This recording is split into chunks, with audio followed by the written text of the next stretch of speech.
blade caught the morning light as it rose. For a fraction of a second, Julius Caesar saw it, the knife descending toward his neck.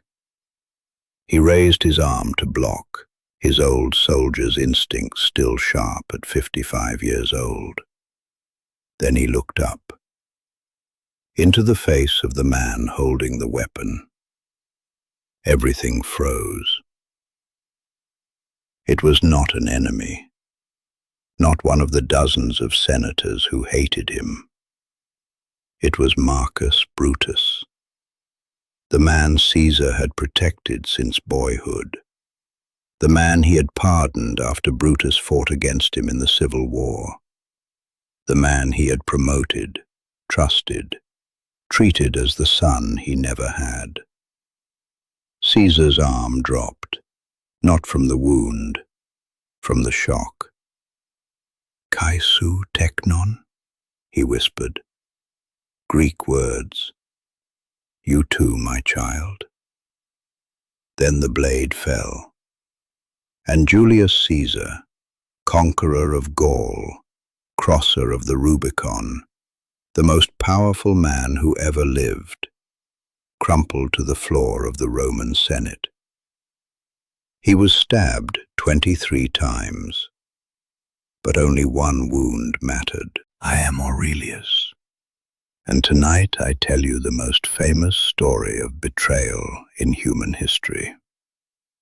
Not because it is dramatic, though it is. Not because it changed the world, though it did. But because it contains a truth that every person who has ever trusted anyone needs to understand. The story of Caesar and Brutus is not a simple tale of villainy. Brutus was not evil. By most accounts, he was a man of principle, tormented by what he felt he had to do. Caesar was not innocent. He had accumulated power that threatened the republic many Romans held sacred. This is a story about what happens when love and duty collide. When someone who genuinely cares for you decides that something else matters more. And it is a warning about the nature of trust itself. To understand the betrayal, you must first understand the bond. Marcus Brutus was born into one of Rome's most respected families. His ancestor had helped overthrow the last king of Rome 4 centuries earlier. The name Brutus was synonymous with liberty, with the defense of the republic against tyranny. But young Brutus was also connected to Caesar through his mother, Servilia. The relationship between Caesar and Servilia was Rome's worst-kept secret. They had been lovers for years. Some whispered that Brutus himself might be Caesar's biological son, though this was likely just gossip. What is certain is that Caesar treated Brutus like a son. He watched over his education. He advanced his career. When civil war erupted, and Brutus chose to fight for Caesar's enemy, Pompey, Caesar gave specific orders to his troops. "If Brutus comes to battle, do not harm him. Take him alive and bring him to me." After Caesar won the civil war, he did not punish Brutus for opposing him. Instead, he embraced him, promoted him, made him governor of Gaul, told everyone who would listen that this young man was special. "Watch Brutus," Caesar said to his allies. "He is the future of Rome." Brutus, for his part, seemed grateful. He accepted Caesar's forgiveness, his promotions, his trust. By all appearances, the bond between them was genuine. Caesar believed he had found something rare, a man of principle who could be trusted with power, a man who might someday succeed him. He had no idea that this same man of principle was already beginning to see him as a threat that had to be eliminated. By the year 44 before Christ, Caesar had accumulated more power than any Roman in history. Dictator for life. His face on coins. Templars never explained to me. Caesar had accumulated more power than any Roman in history. Dictator for life. Templars never explained to me. His medge to the marker of life made the beach to the friends and marker of selves. His face on coins, temples built in his honor. Talk of crowns, talk of kings. For men like Brutus, raised on stories of ancestors who had died to keep Rome a republic, this was unbearable. The system they had been taught to revere, the Senate, the elected magistrates, the checks and balances that prevented any one man from becoming too powerful, was being dismantled before their eyes. A group of senators began meeting in secret. 60 men, bound by a common fear. Caesar would declare himself king, and the republic would die forever. They needed legitimacy. A murder by bitter enemies would look like what it was, a political assassination. But if a man like Brutus was involved, a man known for his principles, a man Caesar trusted completely, then it would look like something else. It would look like a righteous act to save Rome. They came to Brutus with their plan. "We need you," they said. "Without you, this is murder. With you, it is liberation." Brutus struggled with the decision. We know this because we have his letters. He wrote of sleepless nights, of weighing his debt to Caesar against his duty to Rome, of loving the man while fearing what he had become. In the end, he chose the Republic. "I have no quarrel with Caesar personally," Brutus told the conspirators, "but I would rather live in a free state with Caesar as an enemy than in slavery with Caesar as a friend." The date was set, March 15th, the Ides of March, a Senate meeting where Caesar would be surrounded by his killers, with no guards, no weapons, no chance of escape. Brutus would strike with the rest. The man who had been like a father to him would die by his hand. On the morning of March 15th, 44 BC, omens filled Rome. Caesar's wife Calpurnia woke from nightmares. She had dreamed of holding her husband's bloody body. She begged him not to go to the Senate. A soothsayer had warned Caesar weeks before, "Beware the Ides of March." As Caesar walked to the Senate, he saw this same prophet in the crowd. "The Ides of March have come," Caesar said mockingly. "Aye, Caesar," the soothsayer replied, "but not gone." Yet Caesar went anyway. He was not a man to be ruled by superstition or fear. He had crossed the Rubicon when everyone said it was madness. He had conquered Gaul against impossible odds. He had won civil wars against Rome's finest generals. What could 60 soft senators do to him? He entered the Senate chamber alone. His guards had been instructed to wait outside. The Senate was sacred ground, and he wished to show he feared nothing.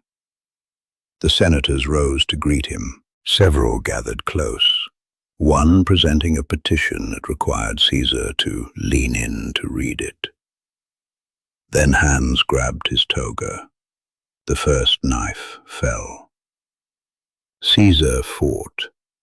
This was a man who had led cavalry charges personally, who had been wounded in battle dozens of times. He punched, kicked, tried to reach the dagger he kept hidden in his robes. But there were too many. Knives came from every direction. In the chaos, several conspirators wounded each other. Then Caesar saw Brutus approaching, knife raised, tears streaming down his face, and Caesar stopped fighting.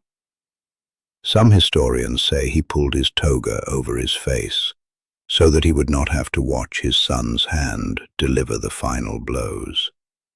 Others say he simply gave up. If Brutus believed he must die, then perhaps he should. He fell at the base of Pompey's statue, his old enemy, long dead, seeming to watch over the murder of the man who had defeated him. 23 wounds. But in the chaos of 60 attackers, most had missed vital organs. The doctors who examined his body later concluded that only one wound had been fatal, a single stab between the ribs that pierced his heart. We will never know which conspirator delivered that killing blow, but it hardly matters. Only one wound mattered to Caesar, the one from his son. The assassination did not save the Republic. Within 2 years, civil war erupted again. Within 20 years, Caesar's adopted son, Augustus, became the first true emperor of Rome. Brutus himself died in battle, defeated by the forces loyal to Caesar's memory. His final words were reportedly a quote from a Greek tragedy. "O wretched virtue, thou wert but a name, and yet I worshipped thee as real indeed." He had killed a man he loved for a principle, and the principle had failed. Now, what does this story teach us? What truth does Caesar's blood spell out on the marble floor of the Senate? The first lesson: trust is never fully earned. It is continuously bet. Caesar trusted Brutus because Brutus had been trustworthy. He had demonstrated loyalty. He had accepted forgiveness. He had served faithfully. But past trustworthiness does not guarantee future loyalty. Every day you trust someone, you are making a bet that who they were yesterday is who they will be tomorrow. People change. Circumstances change. The man who would never betray you in one situation might betray you in another. Not because he is evil, but because something he values more has come into conflict with your interests. The second lesson: the people closest to you can hurt you most. A stranger can harm your body. Only someone you have let inside can harm your soul. Caesar had enemies who wanted him dead. He expected attacks from them and guarded against them. What he never guarded against was the blade held by someone he loved. This is not a reason to never trust anyone. That path leads to a life of isolation and paranoia. But it is a reason to understand that trust always involves vulnerability. The more you trust someone, the more power you give them to destroy you. The third lesson: sometimes there are no villains. The easy version of this story makes Brutus a monster and Caesar a victim. But the truth is more complicated.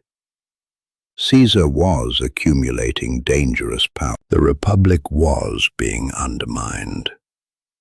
Brutus's fears were not irrational. And Brutus was not a power-hungry schemer. He was a man of genuine principle who believed he was saving his country.